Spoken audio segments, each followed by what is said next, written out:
সুপ্রিয় দর্শক কেমন আছেন? চলে আসলাম এইমাত্র আগামীকাল খুবই গুরুত্বপূর্ণ ঘূর্ণিঝড়, ঝড় বৃষ্টি, কালবৈশাখী ঝড় এবং আবহাওয়ার খবর নিয়ে।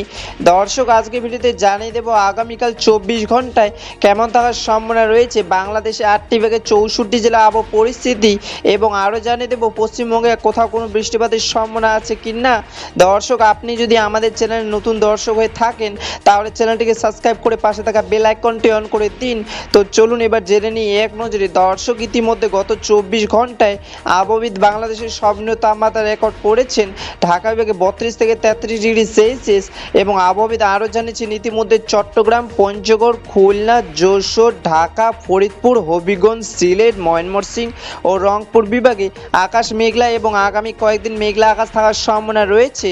এবং পশ্চিমবঙ্গে আবহাওয়া দপ্তর সর্বনিম্ন তাপমাত্রা রেকর্ড করেছেন হলদিয়া, বর্ধমান এবং রায়গঞ্জে 32 থেকে 33 ডিগ্রি সেলসিয়াস, এবং পশ্চিমবঙ্গে হলদিয়া, খড়গপুর, কলকাতা, বর্ধমান, বীরভূম, বাঁকুড়া, পুরুলিয়া, আসানসোল, মালদা, রায়গঞ্জ কয়েকদিন মেঘলা আকাশ থাকার সম্ভাবনা রয়েছে।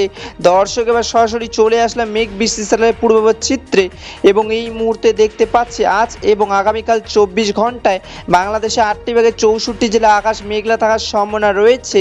আপাতত 24 ঘন্টায় রংপুর, রাজশাহী, টাঙ্গাইল, সিলেট, চট্টগ্রামে হালকা মেঘ বৃষ্টি পড়ার সম্ভাবনা রয়েছে, এবং পশ্চিমবঙ্গের রায়গঞ্জ, মুর্শিদাবাদ, বাঁকুড়া, কলকাতা, হলদিয়া, বর্ধমানে হালকা বৃষ্টি পড়ার সম্ভাবনা রয়েছে। 24 এপ্রিল 2026 শুক্রবারের খবর। ধন্যবাদ।